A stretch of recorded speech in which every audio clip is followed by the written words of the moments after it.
Welcome to PDTV. Janasena అధినేత పవన్ కళ్యాణ్ గారు ఈరోజు తమ పార్టీ తరపున గెలిచినటువంటి వాళ్ళని సన్మానిస్తున్నారు. ఈ సందర్భంగా ఆయన పలు వ్యాఖ్యలు చేయడం జరిగింది. వీటిని ఒకసారి పరిశీలిస్తే కూటమితో ఆయన ప్రయాణం సుదీర్ఘంగా కొనసాగేలాగా కనిపిస్తుంది. మరి ఈ అంశాల మీద మనతో విశ్లేషించడానికి ప్రముఖ రాజకీయ విశ్లేషకులు పురుషోత్తం రెడ్డి గారు మనతో ఉన్నారు. ఆయనతో మాట్లాడదాం. నమస్తే పురుషోత్తం రెడ్డి గారు. నమస్తే చరణ్ గారు. సార్, జనసేన అధినేత పవన్ కళ్యాణ్ గారు చేసినటువంటి వ్యాఖ్యలు, అనంత్ అంబానీ పెళ్లిలో మనం 100% రిజల్ట్ సాధించాము అనే దాని గురించే ఎక్కువగా చర్చించుకున్నారు.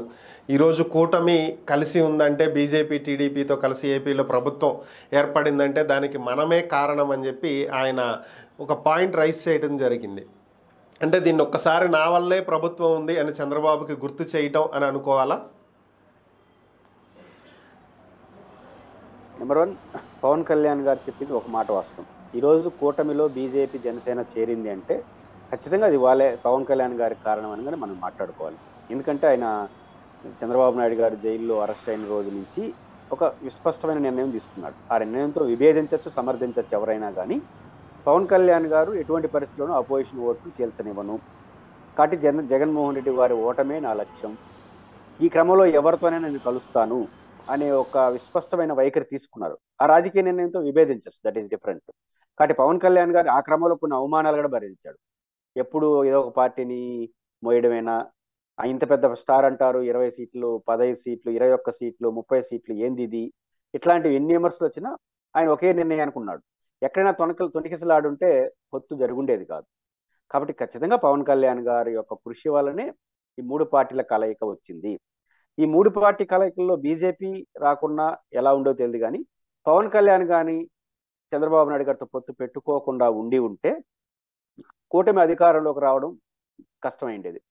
దానికేం పెద్ద దీంట్లో ఎవరిని అవమానించడమో ఎవరిని సమర్థించడమో కాదు. అంత మాత్రాన పవన్ కళ్యాణ్ గారు గెలిచిపోతారని కాదు. సమస్య ఏంటంటే ఈ రోజు కూడా తెలుగుదేశం 40% ఓట్లు ఉన్న సీట్ పార్టీ, పవన్ కళ్యాణ్ గారిది అడిషనల్, కానీ 40% ఓట్లే కీలకం. కానీ 7% 70 పవన్ కళ్యాణ్ మన జగన్మోహన్ రెడ్డికి 40% ఓట్లు వచ్చాయి, 11 వచ్చినాయి. ఆయనకి కానీ పవన్ కళ్యాణ్ గారు తోడు ఉంటే గెలిచిపెట్టాడు, అధికారంలోకి వచ్చేస్తుంటాడు. పవన్ కళ్యాణ్ గారు డైరెక్ట్గా తోడు కావాల్సిన అవసరంలా తెలుగుదేశంలో కలవకుండా కూడా సాధారణ మెజార్టీ జగన్మోహన్ రెడ్డికి వచ్చేస్తుంటుంది. అంటే క్రూషియల్ అవుతుంది. ఒక క్రూషియల్ టైంలో 7% అబోవ్ ఉన్న పవన్ కళ్యాణ్ గారి ఓట్లు క్రియాశీలకం. కాబట్టి రెండు కరెక్ట్. నెంబర్ 1, ఈరోజు పొత్తు కలవడానికి ఆయన కారణం, కూటమి అనూహ్య విజయం సాధించడానికి కూడా ఆయనే ప్రధాన కారణం. అయితే దాని అర్థం ఈయన అనుకుంటే గెలిచిపోతాడు కాదు, తెలుగుదేశం కూడా కలిసి వచ్చినాడు గెలిచి. ఒకవేళ తెలుగుదేశం పార్టీ జనసేనతో పొత్తు తెలుగుదేశం పార్టీ తెలుగుదేశంగా జనసేనంగా పోటీ చేస్తుంటే బహుశా పవన్ కళ్యాణ్ గారు మాత్రం గెలుచుంటారు, మిగతా అందరూ ఓడిపోయింటారు. అది కూడా వాస్తవం. ఎందుకు తెలుగుదేశం ఓట్లు రాకుండా ఎట్ట గెలుస్తారు వీళ్ళు? గతంలో ఓడిపోయినారు. పవన్ కళ్యాణ్ గారికి పరిస్థితి మారింది కాబట్టి ఆయన గెలుచుండొచ్చేమో, కానీ మిగతా అందరూ ఓడిపోయింటారు. ఆ ఫ్యాక్ట్ కూడా మనం గమనించాలి. కాబట్టి పరస్పరం ఉభయులకి లాభం జరిగే చర్య జరిగింది. బట్ వారి వాళ్ళ బుద్ధి, నైతిక హక్కు. ఎందుకంటే నేను కలవడం బట్టే వచ్చింది. ఉదాహరణ ఇప్పుడు తేడా ఎంతండి? కూటమికి జగన్ గారికి 15%, 16% అనుకుందాం గరిష్టంగా. పవన్ కళ్యాణ్ గారికి ఘోర పరాజయం, అసలు ఫీల్డ్లోనే ఉండడు అనేది 2019, అప్పుడు 6%, 6.7 ఆర్ 7% వరకు వచ్చింది. ఇప్పుడు కనీసం ఒక 2% అనే పెరుగుంటుందా పవన్ కళ్యాణ్ గారికి? మినిమం 10%కి వచ్చి ఉంటుంది. ఇప్పుడు ఆ 10% ఓట్లు కానీ కూటమికి జాయిన్ కాకుండా ఉంటే అప్పుడు 65%గా ఉన్నటువంటి 55%గా ఉన్నటువంటి కూటమి కాస్త 45% పడిపోయింది. అప్పుడు ఏమైంటుంది? లేకపోతే ఇప్పుడు పవన్ కళ్యాణ్ గారిది 10% బిలో వచ్చేస్తే ఏమవుతుంది? 16 కాస్త 6% పడిపోతుంది. ఈ 10% బయటపోయింది అనుకోండి, లేదా ఇంకొక చోట్ల పవన్ కళ్యాణ్ ఒంటరిపడికి కన్ఫ్యూజ్ అయిపోతుంది. కాబట్టి పవన్ కళ్యాణ్ గారి కలయికనే చాలా కీలకం అనేది మనం మాట్లాడుకోవాల్సిన అంశం. అంటే మీరు రెండో ప్రశ్న ప్రధానంగా సుదీర్ఘకాలం ప్రయాణం జరుగుతుందా జరగదా? నా పాయింట్ ఏంటంటే, నాకున్న రాజకీయ అవగాహన మేరకు 2 రాజకీయ పార్టీల మధ్య పొత్తు ఎన్నికల్లో పొత్తు పెట్టుకున్నంత సులభం కాదు కొనసాగడం. 2 రాజకీయ పార్టీలు కానీ కొన్ని పార్టీల కలయిక అనేది ఎన్నికల అవసరం కోసం పెట్టుకున్నంత ఈజీ కాదు కొనసాగడం, పవర్లో కొనసాగడం. ముఖ్యంగా పవర్లో అపోజిషన్లో కలిసి ఉన్నంత ఈజీ కాదు అధికారంలో కొనసాగడం.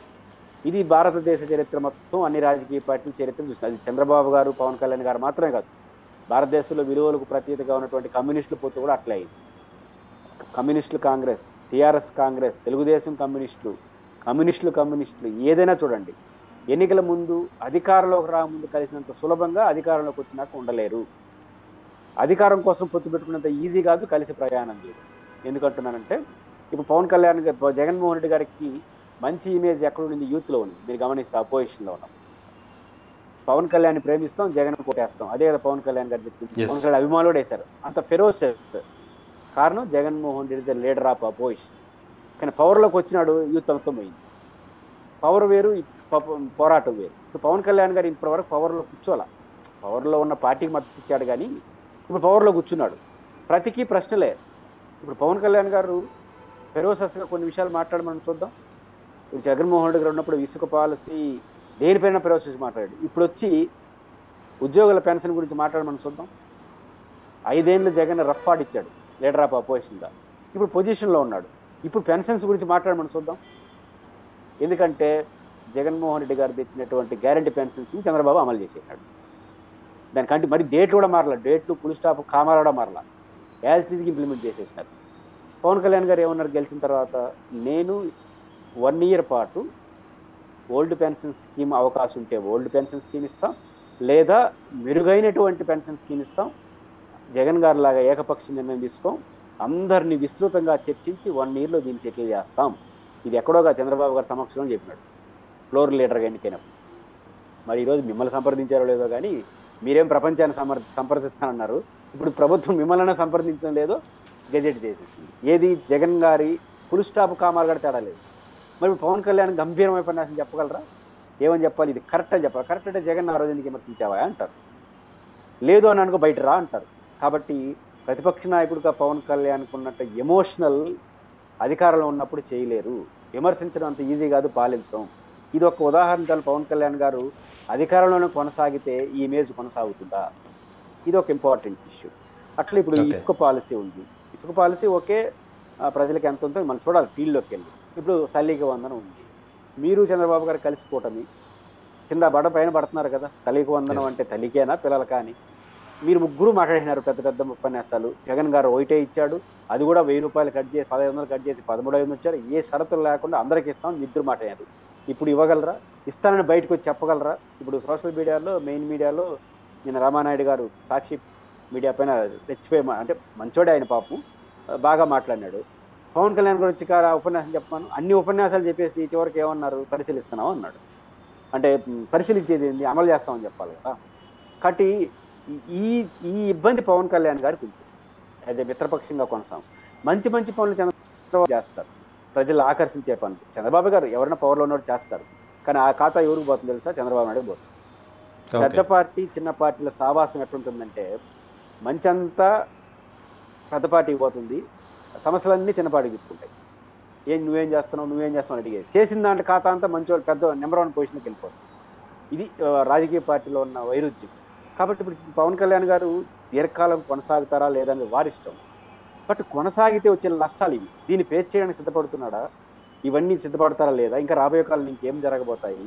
బీహార్ ఎన్నికల్లో, ఇతర ఎన్నికల్లో బీజేపీ ప్రతికూల పరిస్థితి. బీహార్లో ఓడిపోయేట్టుగా ఉంది, ఉత్తరప్రదేశ్లో ఓడిపోయేట్టు, మహారాష్ట్రలో అన్నింటిలో ఓడిపోతే తెలుగుదేశం వాళ్ళతోనే ఉంటారా? బయట వచ్చేస్తారా? ఈయన బయట వచ్చేస్తే ఆయన ఈడితో ఉంటారా? అలా ఆయనతో పోతారా? ఇన్ని గందరగోళాలు ఉన్నాయి. ఒక పక్క రాజకీయ వాతావరణంలో గందరగోళాలు ఉన్నాయి, విధానాలు అమలు చేసే విషయంలో, పెన్షన్ విషయంలో కావచ్చు, ఈరోజు తల్లికి వందనం కావచ్చు, రేపు నిరుద్యోగ భృతి కావచ్చు, ఇవన్నీ ఒకదానికి క్వశ్చన్స్ వస్తాయి. డిసెంబర్ లోపల పవన్ కళ్యాణ్ గారు కొన్ని విషయాలు నోరు విప్పాల్సిన పరిస్థితి వచ్చేస్తుంది. ఇప్పితే ఒక సమస్య, ఇప్పకపోతే ఒక సమస్య. ఇట్లే ఉంటే ఏదైతే ఫెరోషస్ లీడర్గా ప్రశ్నించే మగాడుగా పవన్ కళ్యాణ్ గారు ఉన్నారో, ఇప్పుడు ఆ ప్రశ్నకి సమస్య వచ్చేస్తుంది.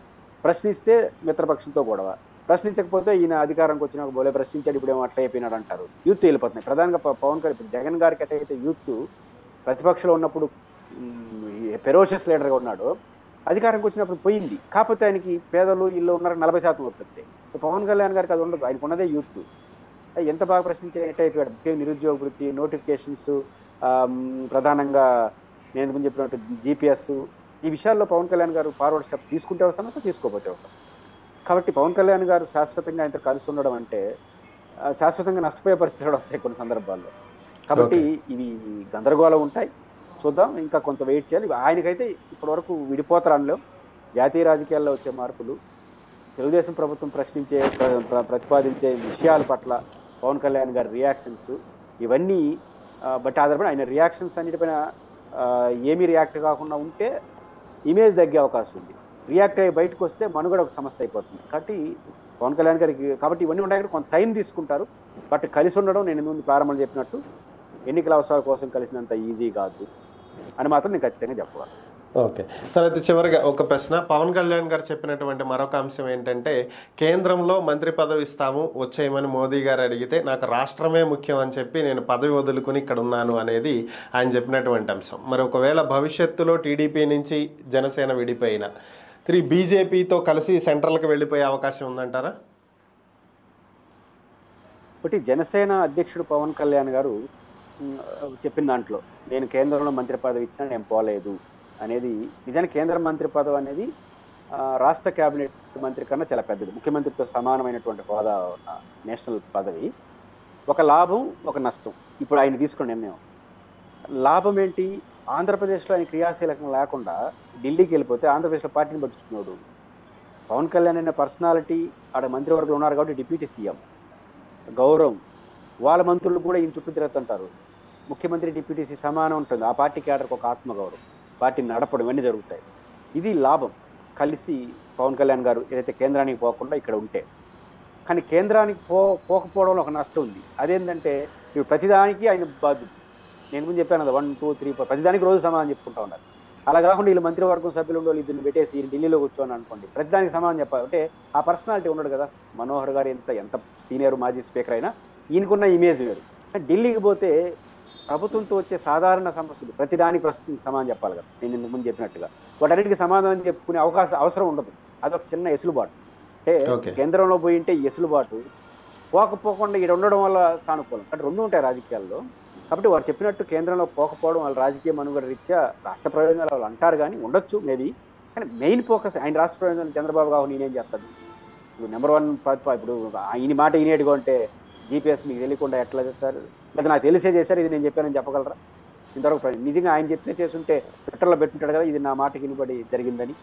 కాబట్టి ఇక్కడ పాలసీ డిసైడ్ చేసి చంద్రబాబు నాయుడు గారు అది అనివార్యం, అది చేయాలి, మెజారిటీ వాళ్ళు కావాలి. కానీ పవన్ కళ్యాణ్ గారు ఇక్కడ ఉండడం అనేది ఆ పార్టీకి చాలా నైతిక స్థైర్యాన్ని ఇస్తుంది. ఆ డెసిషన్ కూడా కరెక్ట్ అని అనుకుంటున్నాను. Okay, thank you Purushottam Reddy గారు. ఈ అంశాల మీద విశ్లేషణ ఇచ్చినందుకు ధన్యవాదాలు.